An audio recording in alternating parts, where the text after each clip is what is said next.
The flames had already consumed half the boarding house when Olivia Grant looked up from her embroidery and smelled the smoke seeping under her door. She was 22 years old, unmarried, and had moved to Santa Fe, New Mexico territory only 3 months earlier to start fresh after her father's death left her with nothing but a trunk of dresses and her mother's jewelry. The year was 1878, and Santa Fe was still rough around the edges despite its long history as a trading post. Olivia had taken a room on the second floor of Mrs. Henderson's boarding house while she worked as a seamstress in the shop 2 streets over, saving every penny she could toward eventually opening her own establishment. Now, as she stood and placed her hand against the wooden door, the heat nearly burned her palm. She jerked back with a gasp, her heart suddenly hammering against her ribs. The hallway beyond her door roared with an angry orange glow visible through the gap at the bottom.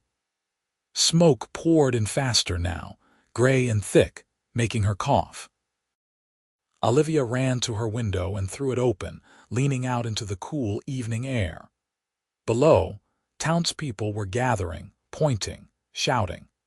She could see Mrs. Henderson sobbing on the dirt street, her nightcap askew, being held back by 2 men as she screamed about the other boarders. Olivia counted heads frantically and realized with relief that most seemed to have escaped. The building groaned ominously behind her, and she felt the heat intensifying at her back. "Help!" she called down, her voice cracking. "I'm trapped up here." The crowd below erupted into frantic motion, but no one seemed to know what to do.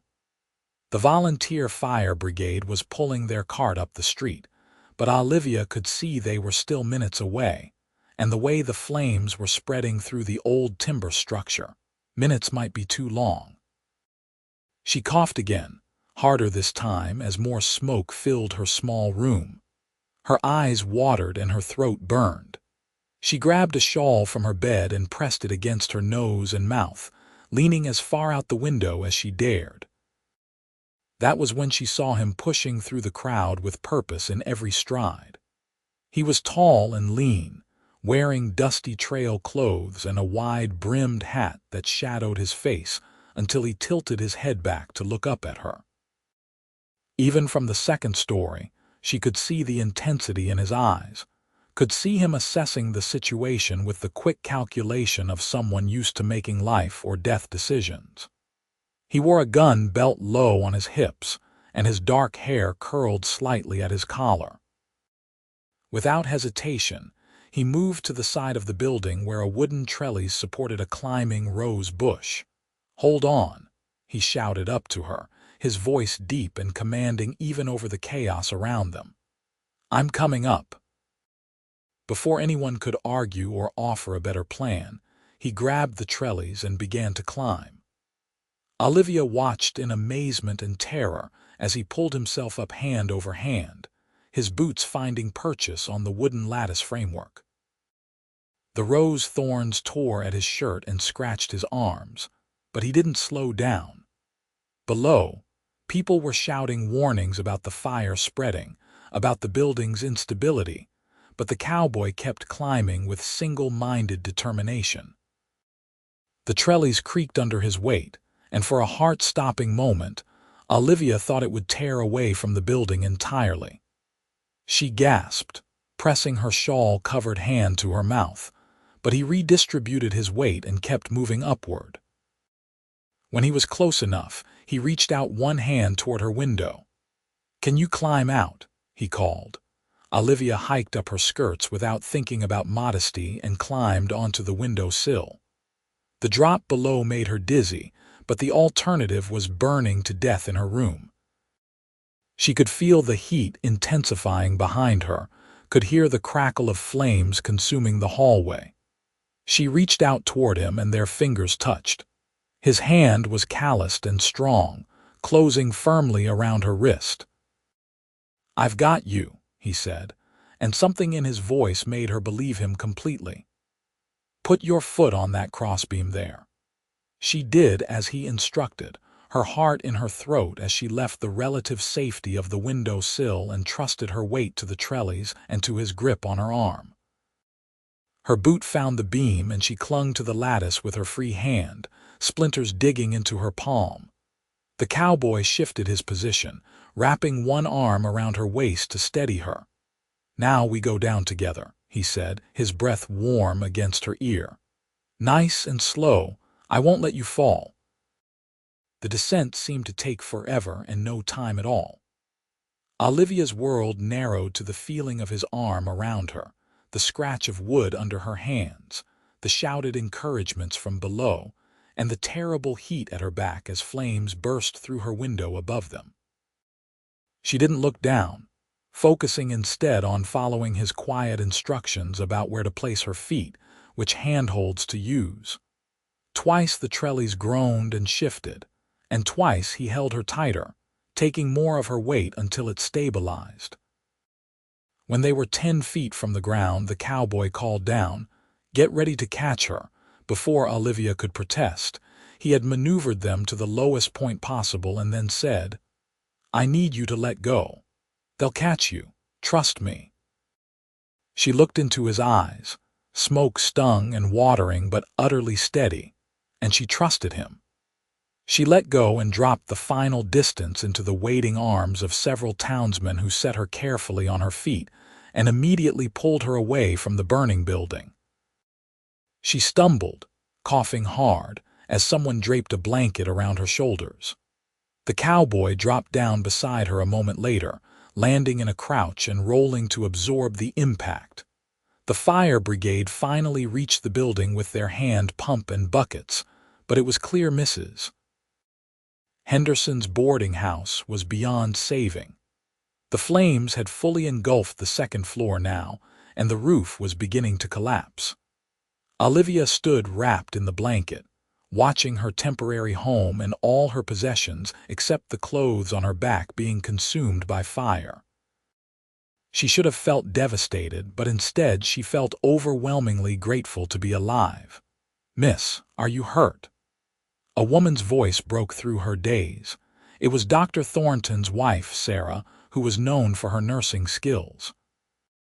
She had appeared with her husband's medical bag and was already examining Olivia's smoke-reddened eyes and scratched hands.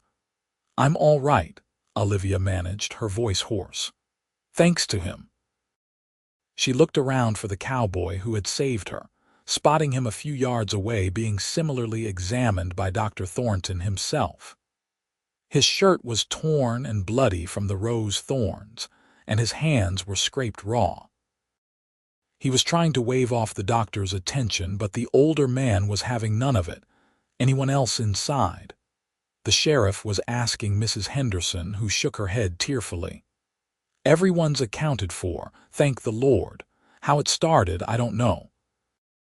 I was in the kitchen, and suddenly there was fire everywhere." Olivia caught the cowboy's eye across the crowd, and he nodded at her, a small smile touching his lips despite the circumstances. She felt a strange flutter in her chest that had nothing to do with her recent brush with death. Before she could make her way over to properly thank him, several townswomen surrounded her, clucking with sympathy and making plans about where the displaced boarders would sleep tonight. She ended up in a room above the general store, courtesy of Mr. Brennan, who said she could stay there until she found more permanent lodging. Several women had already promised to bring her spare clothes and necessities. The community spirit of Santa Fe was strong, even in tragedy. But as Olivia lay on a borrowed cot that night, her throat still aching from smoke and her hands stinging from a dozen small cuts, all she could think about was the stranger who had risked his life to climb up a burning building for her. She didn't even know his name. The next morning, Olivia reported to the seamstress shop despite everything. Her employer, Mrs. Chen, a formidable woman who had come to New Mexico with her husband during the gold rush days, took one look at her and immediately sat her down with tea. "You should be resting," Mrs. Chen said firmly. "I need to work," Olivia replied. I lost everything last night. I need the money now more than ever. Mrs. Chen studied her for a long moment, then nodded with understanding. Then work, but light duties today. Hemming only, nothing that requires steady hands. As Olivia settled into the rhythm of simple stitching, the shop bell rang. She looked up automatically and felt her heart skip when she saw the cowboy from last night step through the door. In the clear morning light, she could see him properly for the first time. He was probably 26 or 27, with sun-bronzed skin and dark hair that needed a trim. His eyes were a striking gray-blue, like the sky before a storm, and his face was all strong angles and weathered handsomeness. The scratches on his forearms were covered with clean white bandages, and he'd changed into a fresh shirt, though he still wore the same worn gun belt and boots. He pulled his hat off as he entered, revealing more of that dark hair, and his eyes found Olivia immediately. A slow smile spread across his face, transforming his serious expression into something warm and genuine. "Morning, madam," he said, his voice just as deep and steady as she remembered. "I was hoping I'd find you here. Somebody at the general store said you worked at the seamstress shop." Olivia set down her hemming, acutely aware of how she must look in a borrowed dress that didn't quite fit, with her hair hastily pinned and her face still bearing the redness of smoke exposure. "Good morning," she managed. "I never got to thank you properly. You saved my life." He shifted his weight, looking uncomfortable with the gratitude. "Just did what anyone would do." "That's not true at all," Mrs. Chen interjected from behind the counter. "Most people stood and watched. You acted." She gave him an appraising look. "You're one of the Russell boys, aren't you?" "I recognize the family resemblance." "Yes, madam. Austin Russell. I'm the youngest." "I remember your brother bringing cattle through here a few years back," Mrs. Chen said with a nod. "Good people, the Russells. Your family still ranching up near Las Vegas?" "Yes, madam." "I've been working cattle drives down to Texas and back. Just arrived in Santa Fe yesterday evening, actually. Saw the fire on my way to the hotel." He turned his attention back to Olivia, his hat in his hands. "I wanted to make sure you were recovering all right. And to introduce myself proper, since we didn't get much chance for that last night. Olivia Grant," she said, rising from her chair and offering her bandaged hand. He took it gently, mindful of her injuries, and the touch sent another one of those strange flutters through her. "Miss Grant," he acknowledged. "If there's anything you need, anything I can do to help you get back on your feet after losing your belongings, I hope you'll let me know." Mrs. Chen was watching this exchange with undisguised interest, and Olivia felt heat rising to her cheeks that had nothing to do with smoke exposure. "That's very kind, Mr. Russell, but the town has been generous. I'll manage." "Still," he insisted, "I'm staying at the Exchange Hotel for the next few days while I conduct some business. If you think of anything, send word." After he left, Mrs. Chen returned to the sewing area with a knowing expression. "That's a good man, that one, and he clearly has an interest in you." "Mrs. Chen," Olivia protested, but she couldn't keep the smile from her face. "Don't Mrs. Chen me. I saw how he looked at you, and how you looked at him." The older woman returned to her cutting table with a satisfied air. Something good might come from that terrible fire after all. Olivia tried to focus on her hemming, but her thoughts kept drifting to Austin Russell, and the way he'd climbed up that burning building without hesitation, the strength of his arm around her waist, the steadiness in his voice when he'd told her he had her. She'd been so focused on building her new life in Santa Fe, on her work and her independence, that she hadn't given much thought to romance. But something about the cowboy had gotten under her skin in a way she couldn't quite explain. Over the next few days, Austin found reasons to stop by the seamstress shop. First, He needed buttons sewn onto a shirt. Then he wanted to ask Mrs. Chen's opinion on fabric for new curtains for his mother, though Olivia suspected this was largely an excuse. Each visit was brief, proper, but Olivia found herself watching for him through the shop window, her heart lifting whenever she spotted his tall figure walking down the street. On the third day, he arrived in the late afternoon with a more serious expression. "Miss Grant, I was wondering if you might take a walk with me. There's something I'd like to discuss with you." Mrs. Chen waved them off before Olivia could respond. "Go on, girl. We're slow today anyway." Olivia collected her borrowed shawl and they stepped out into the golden afternoon light. Santa Fe's plaza was busy with the usual commerce, vendors calling out their wares, children chasing each other around the old palace of the governors, chickens scratching in the dirt. Austin offered his arm, and after a moment's hesitation, Olivia took it. They walked in comfortable silence for a few minutes, heading away from the busiest part of town toward the residential streets with their adobe houses and small gardens. Finally, Austin spoke. "I've been doing some thinking," he said, "about what happened, about meeting you. I know this might sound forward, and if I'm overstepping, just tell me, but I'd like to get to know you better, Miss Grant. Properly court you, if you'd be amenable to that." Olivia's breath caught. She'd hoped, but to hear him say it so directly made it real. "You don't really know anything about me, Mr. Russell." "I know you're brave," he said immediately. "I know you kept your head when most people would have panicked. I know you work hard and you're respected by Mrs. Chen, which is no small thing. That woman doesn't suffer fools." He paused, glancing at her. "And I know that I haven't been able to stop thinking about you since I pulled you out of that fire. Tell me about yourself. Where you're from, how you came to Santa Fe. Let me know you better." They found a bench in the small plaza near San Miguel Chapel, the oldest church in Santa Fe, and Olivia told him her story. About growing up in St. Louis, about her father's dry goods business failing after the panic of 1873, about his death from a heart condition 2 years later, about her mother having died when Olivia was young, leaving her with no close family and few prospects. "I had a choice," she explained. "Stay in St. Louis and likely end up in a factory, or married to someone I didn't love, or take what little money there was and start somewhere new. I'd heard New Mexico territory was growing, that there were opportunities here. Mrs. Chen's sister in St. Louis told me about the seamstress position, and I took it as a sign." "That took courage," Austin said.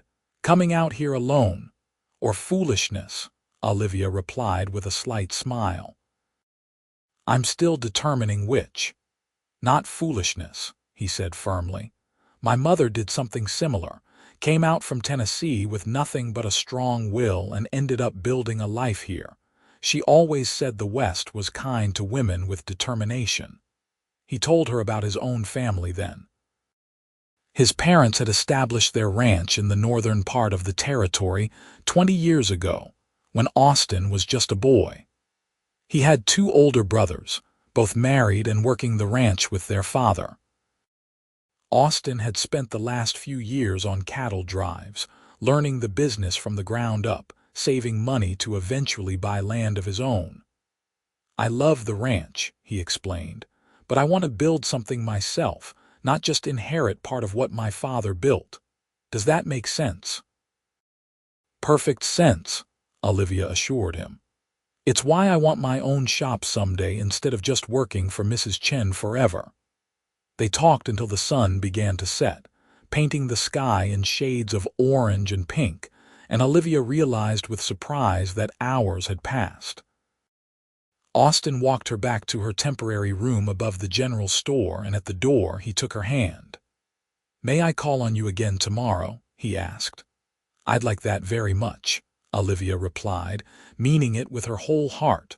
Over the following week, Austin became a fixture in Olivia's new life. He took her to dinner at the Exchange Hotel dining room, where she wore a dress that one of the charitable townswomen had given her, letting out the hem and taking in the waist to fit properly.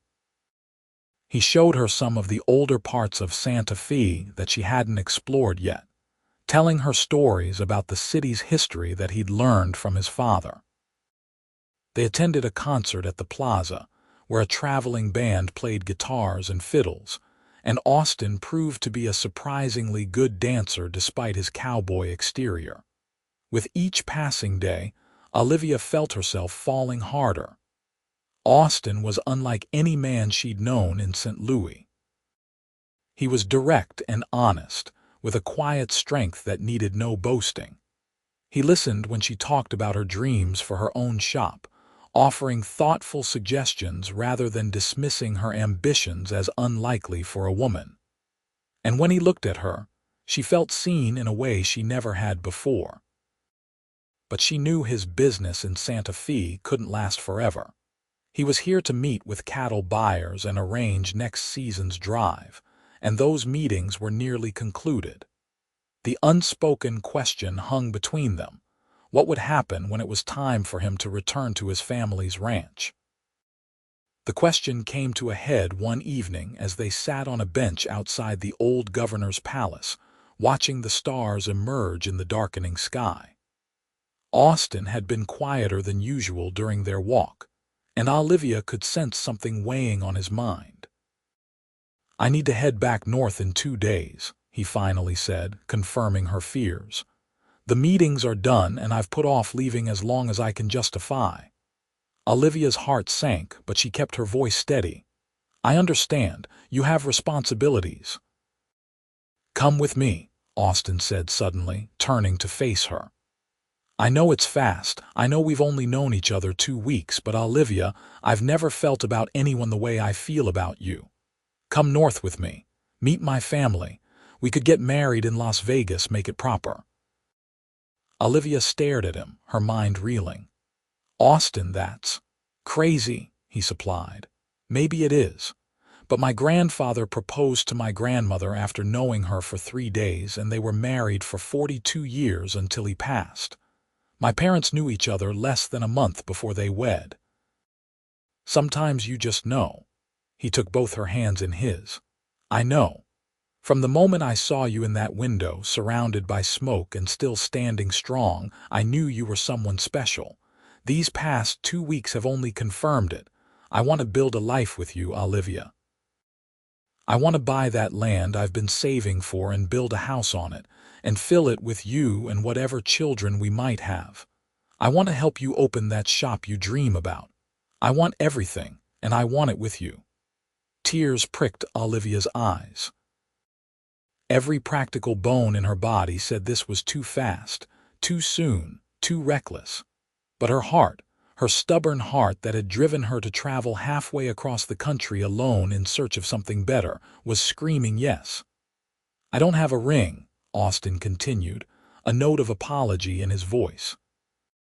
"I wasn't planning on this when I came to Santa Fe, but I promise you'll have one, a proper one." "I don't need a ring right now," Olivia heard herself say. "I need to know that this is real, that you're sure." "I've never been more sure of anything in my life," Austin said, and the absolute certainty in his voice melted her last reservation. "Yes," she whispered. "Yes, I'll come with you, I'll marry you." Austin let out a breath she hadn't realized he'd been holding and pulled her into his arms, holding her tight. When he pulled back, his eyes were bright with emotion. "You've just made me the happiest man in the territory." They kissed for the first time then, a gentle press of lips that quickly deepened into something more passionate.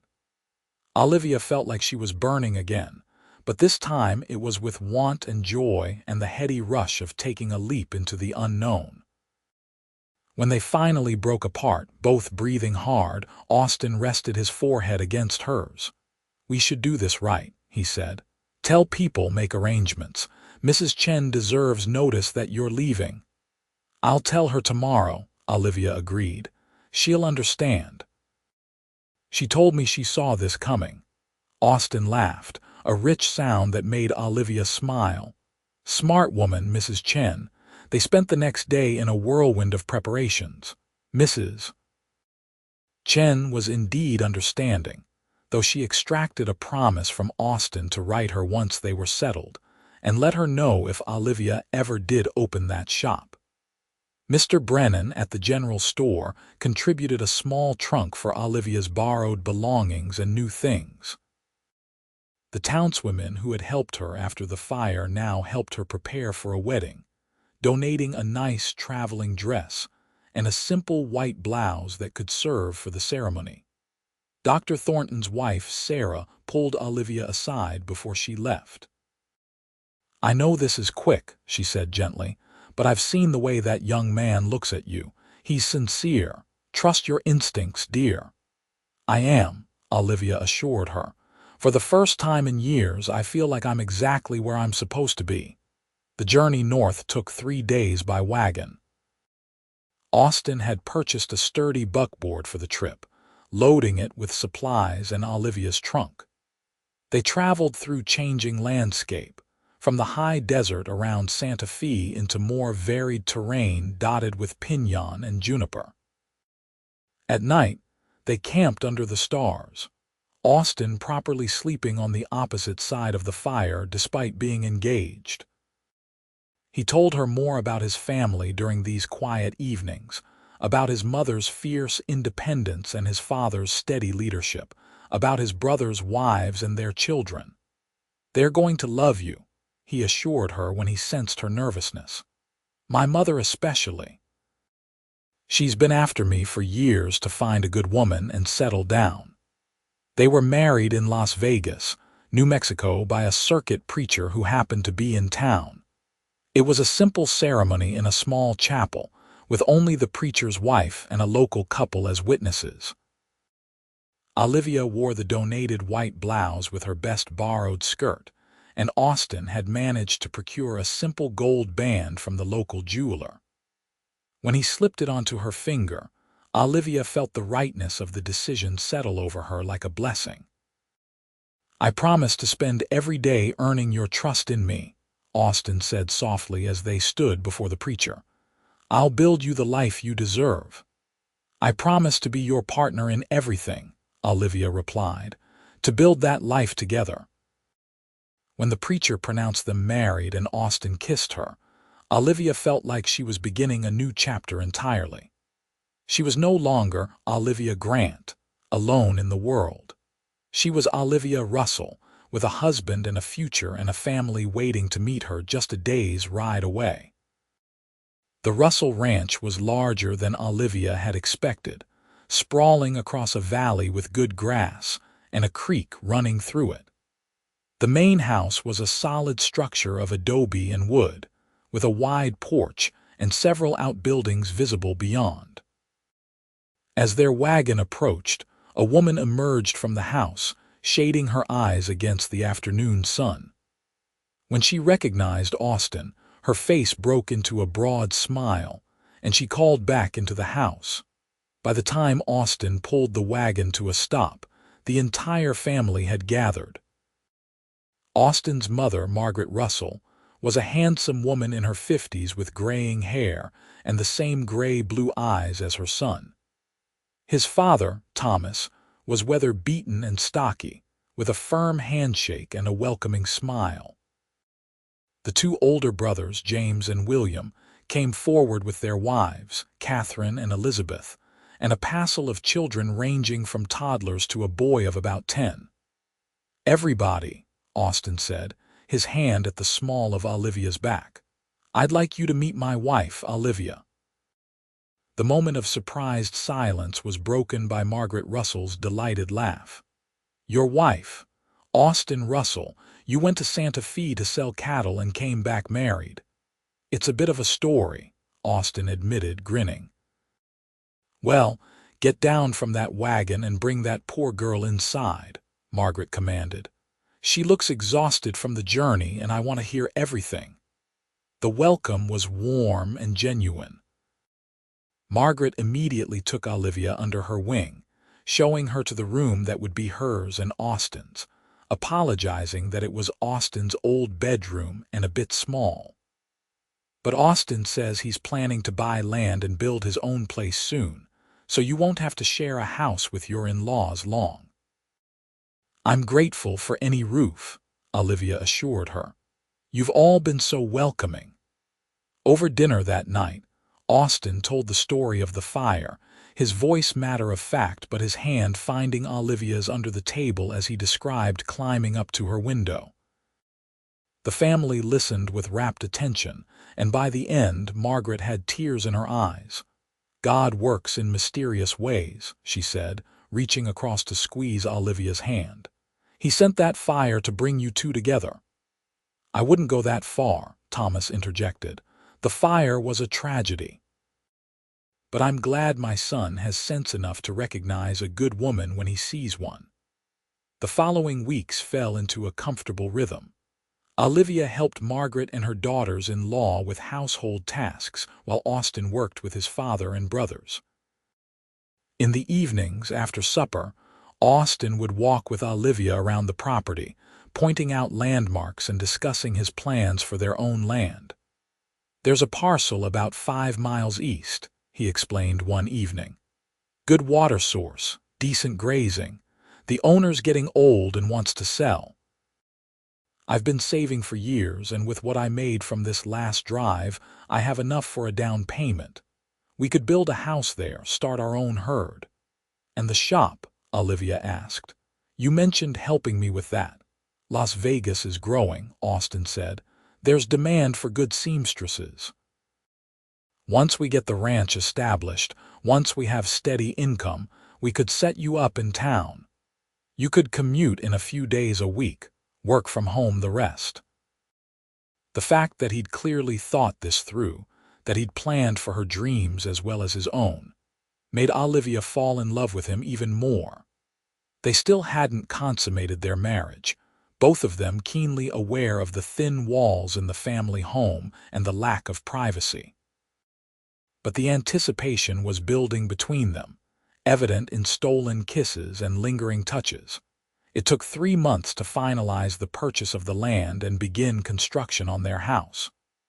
Austin hired a crew to help with the building, but he did most of the work himself alongside his brothers. Olivia would ride out with lunch for them, staying to watch the house take shape. It was a modest structure, 2 rooms to start with plans to add more later, but it was theirs. The day they moved in, Margaret sent them off with a wagon load of furniture, linens, and household goods. Every woman needs a proper start, she insisted, her eyes misty as she hugged Olivia goodbye. You come back and visit often, you hear. Your family now. That first night in their own home, Austin built a fire in the stone hearth he'd constructed himself while Olivia made up their bed with Margaret's donated quilts. When she turned from her task, she found him watching her with an intensity that made her breath catch. Come here, he said softly. Olivia crossed to him and he pulled her into his arms, holding her close. This is really ours, he murmured into her hair. Our home, our life. Our life, Olivia repeated, tilting her face up to his. When Austin kissed her this time, there was no need to hold back.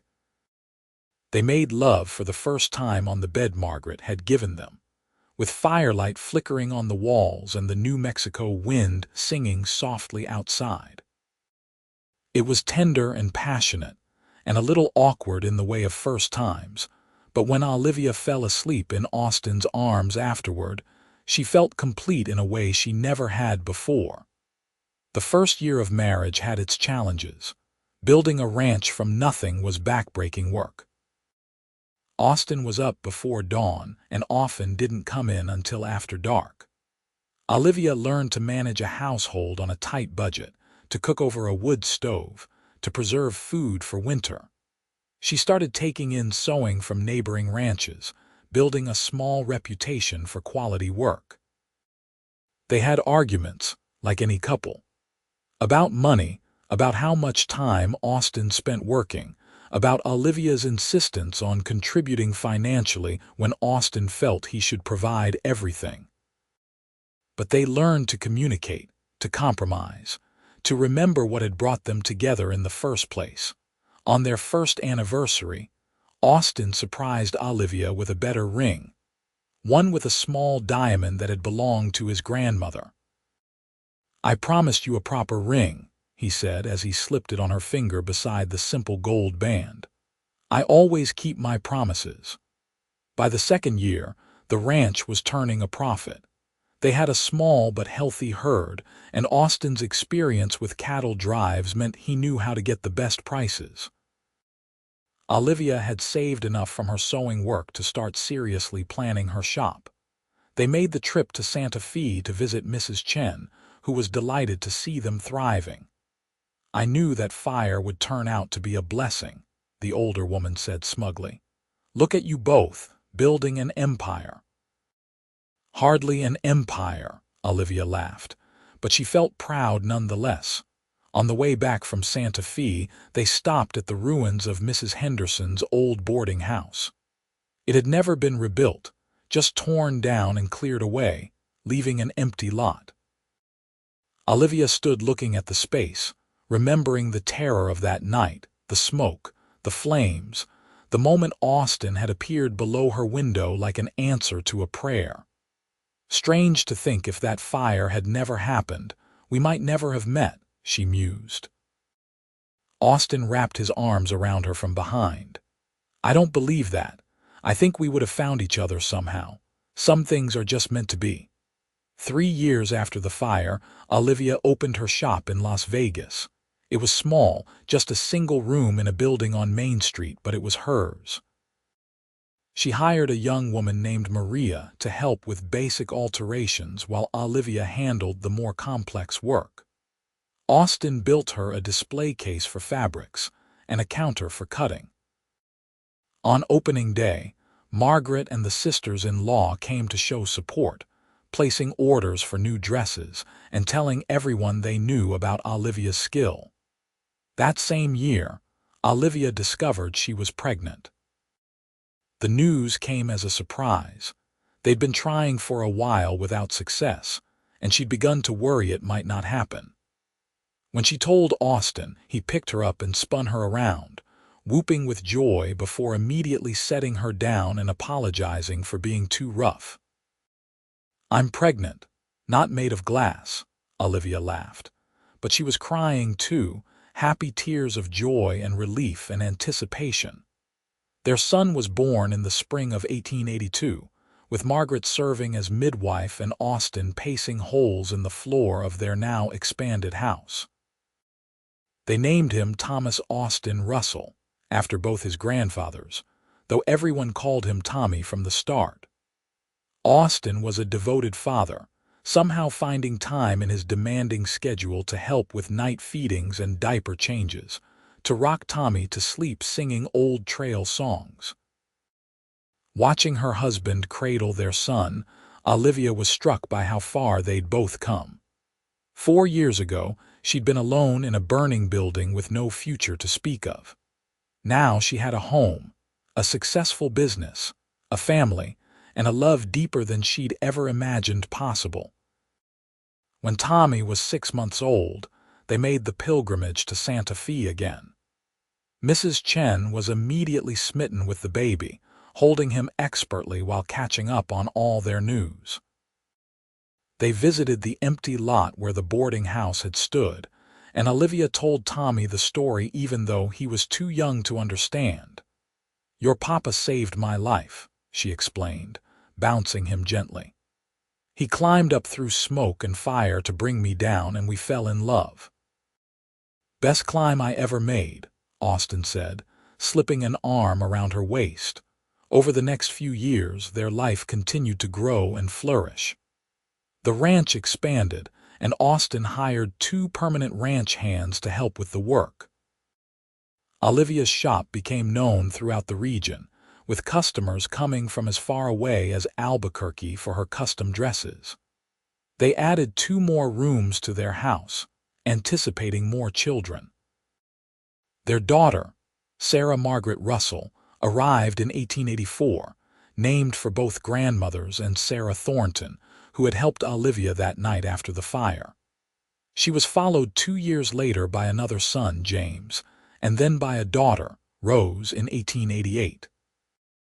With 4 children, life was chaotic and exhausting and absolutely full of love. Tommy grew into a serious boy who followed Austin everywhere, learning the ranch business from the ground up. Sarah was her mother's daughter, already showing an interest in sewing by age 5. James was the wild one, always getting into mischief, while Rose was still a baby, cooing and smiling at everyone. Austin and Olivia's relationship deepened with each passing year. They'd learned each other's rhythms, could communicate with a glance across a crowded room. They still made time for each other despite the demands of children and business, stealing moments alone when they could. The passion that had sparked in the aftermath of disaster had matured into something steadier but no less intense. On their 10th anniversary, Austin took Olivia back to Santa Fe for a proper celebration, leaving the children with Margaret. They stayed at the Exchange Hotel, in the same dining room where they'd had their first real meal together. The city had changed, growing more modern, but the plaza still had its timeless quality. 10 years, Olivia marveled. Sometimes it feels like a lifetime, and sometimes it feels like just yesterday that you were climbing up to my window. Best decision I ever made, Austin said, reaching across the table to take her hand. You've given me everything, Olivia. A home, a family, a purpose beyond just working cattle. You've made me better than I was. We made each other better, Olivia corrected. That's what marriage is supposed to do. That night, lying in the hotel bed, Olivia thought about the girl she'd been 10 years ago, alone and scared in a burning building. She'd been so focused on survival, on independence, on building something alone. She'd never imagined she could have this, a partner who supported her dreams while building his own, who loved her not despite her strength but because of it. "What are you thinking about?" Austin asked, his voice drowsy in the darkness. "How lucky I am," Olivia said honestly. "How that fire, as terrible as it was, brought me to you." "We're both lucky," Austin replied, pulling her closer. "But it wasn't just luck, Olivia. We chose each other. We keep choosing each other every day. And I'll keep choosing you," Olivia promised, "every day for the rest of our lives." As the years continued to pass, Austin and Olivia's life together became a testament to the choices they'd made that night in Santa Fe. The ranch prospered, becoming one of the most successful operations in the region. Olivia's shop expanded to include ready-made garments as well as custom work, and she eventually took on 2 more seamstresses.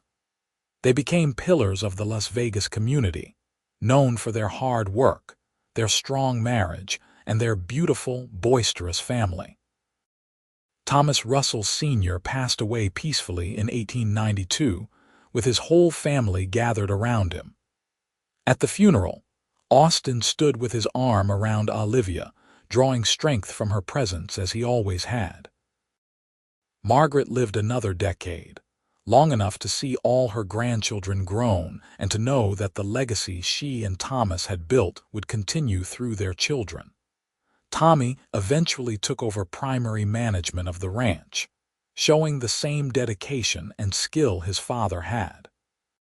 Sarah went to Denver for schooling and returned to help Olivia with the shop, bringing new ideas and fresh perspectives.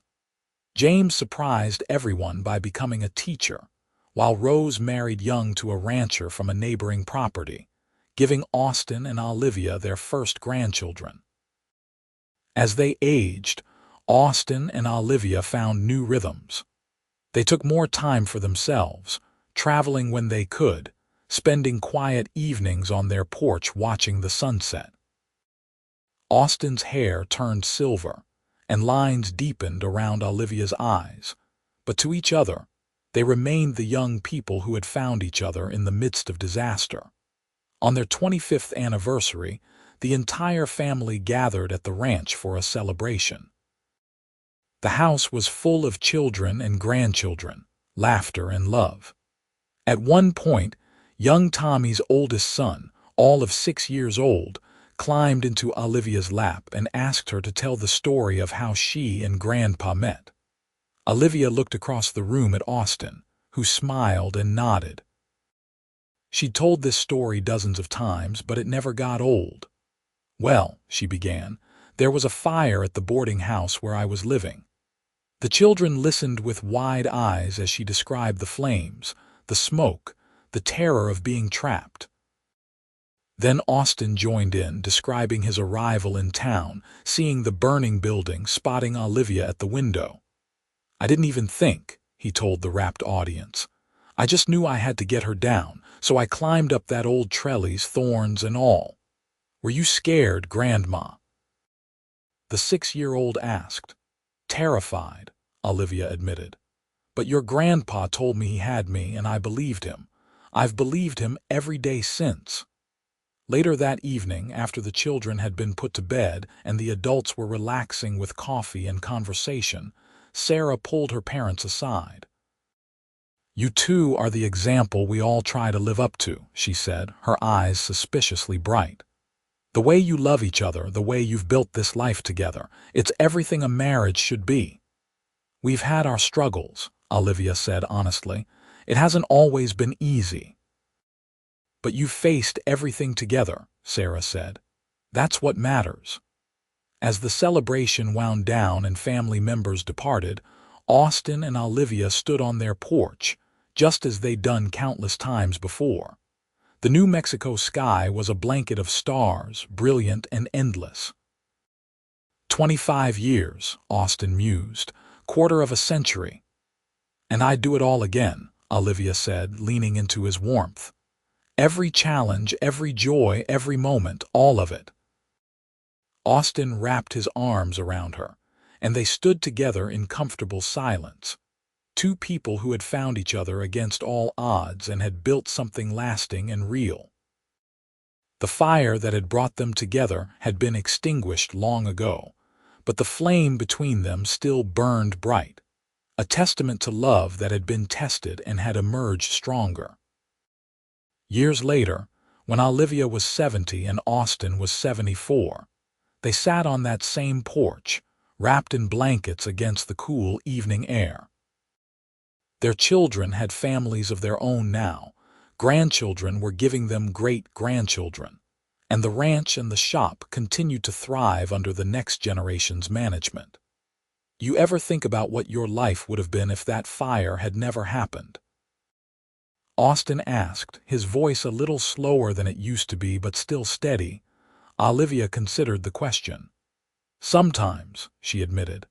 "I might have stayed in Santa Fe, eventually opened a small shop there, maybe married someone local, had a quiet life." "Regrets?" Austin asked. "None," Olivia said firmly, turning to look at her husband, this man who had risked his life for a stranger and had given her everything. "You climbed through smoke and fire for me, Austin Russell. You brought me down to safety, and then you spent the rest of your life making sure I stayed safe, supported, loved. How could I ever regret that?" Austin smiled, that same slow smile she'd fallen in love with all those years ago. "I got the better end of that bargain, you know. I saved you from a fire. You saved me from a life half lived." They sat together as the sun set, hands entwined, lives entwined, bound together by choices made and promises kept. The fire had been real that night in Santa Fe, burning hot and dangerous, but the real miracle wasn't Austin's brave rescue. The real miracle was what they'd built afterward, the life they'd created together, the love that had sustained them through everything the years had thrown their way. On a warm spring morning in 1905, Olivia was working in her garden, her joints protesting but her spirit still strong, when Austin came out of the house with a letter. They still lived in the same house he'd built for her all those years ago, though it had been expanded and modernized over time. Their great-grandchildren played in the yard nearby, their laughter a constant source of joy. "Letter from Santa Fe," Austin announced, settling onto the bench beside her garden. "From Mrs. Chen's grandson. She passed peacefully last week." Olivia felt tears spring to her eyes. Mrs. Chen had been 94, still working in her shop until just last year. "She was a good woman. She gave me my start here." "The funeral's next week," Austin said. "Feel up to the trip." Despite their age, they made the journey to Santa Fe one last time.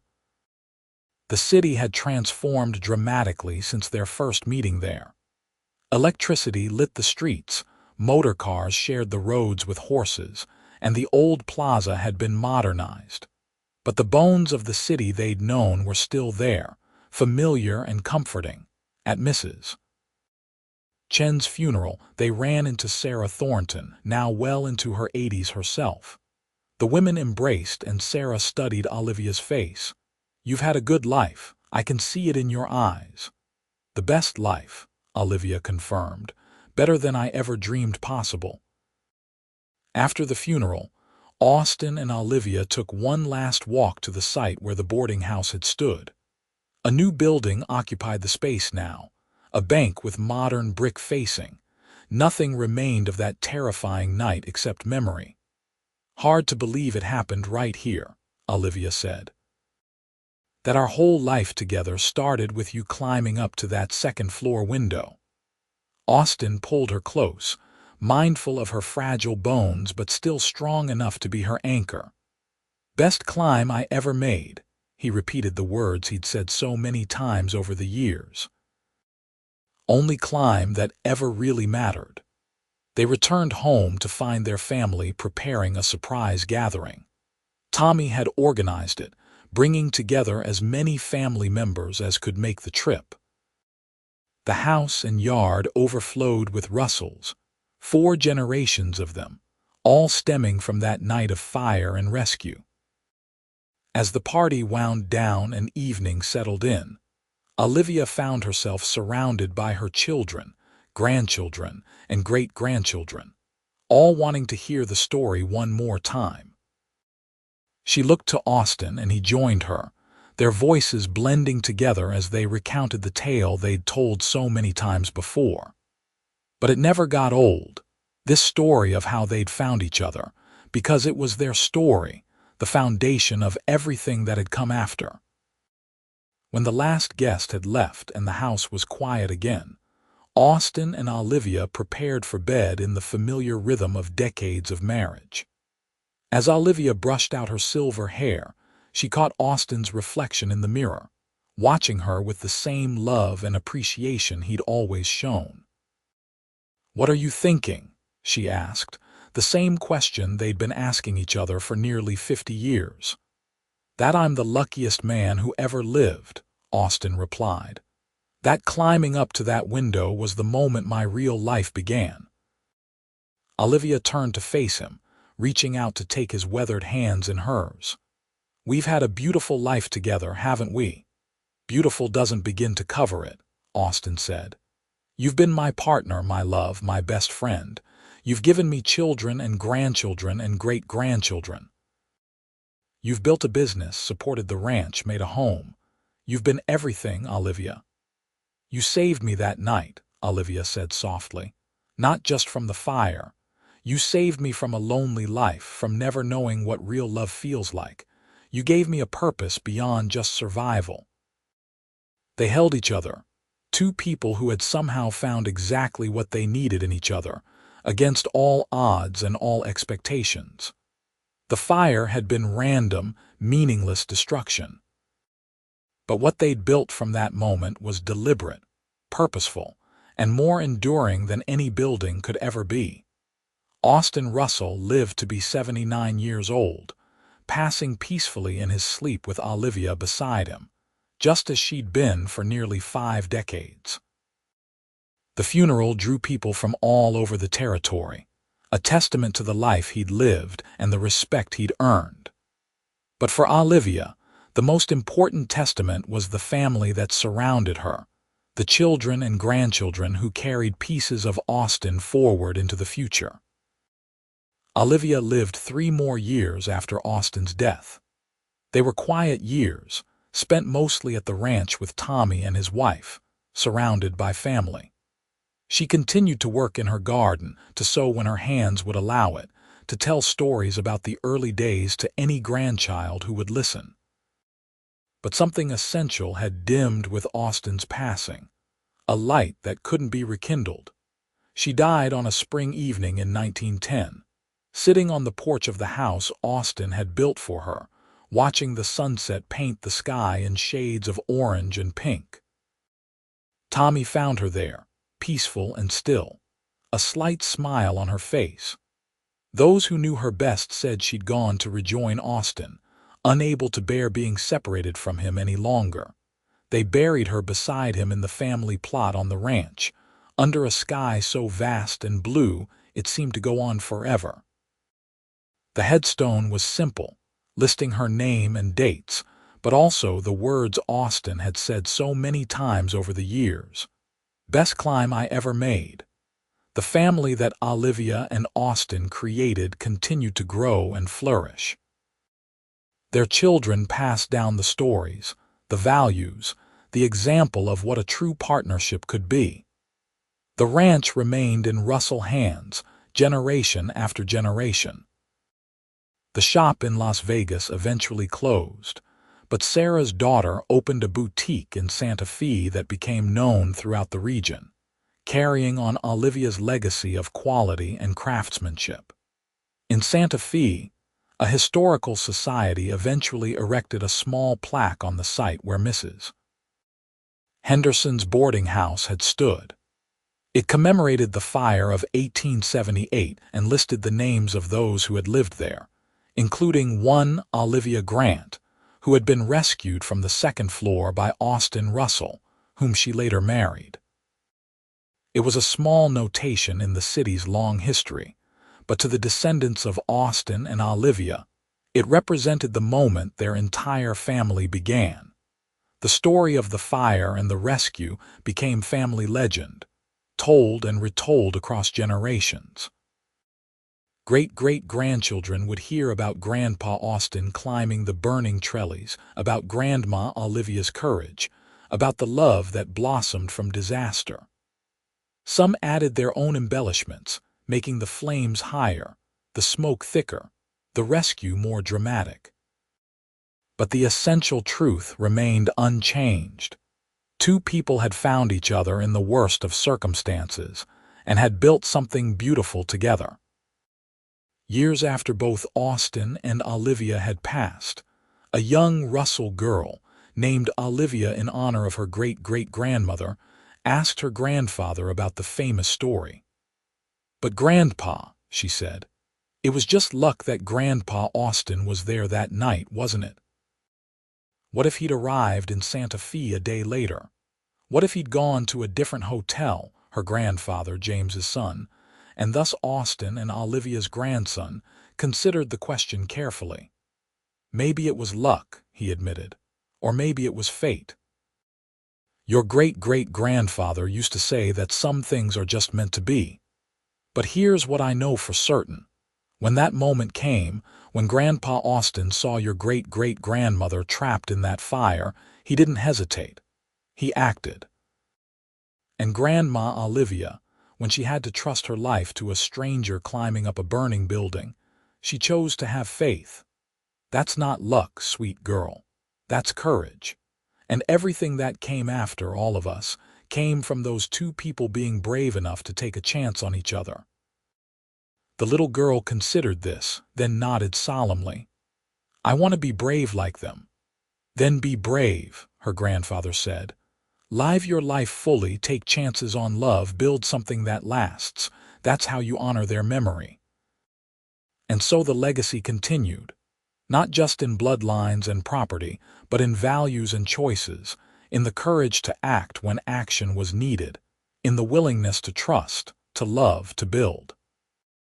Austin Russell's split-second decision to climb that trellis, Olivia Grant's choice to trust him, and their mutual decision to turn a moment of crisis into a lifetime of partnership, all of it rippled forward through generations.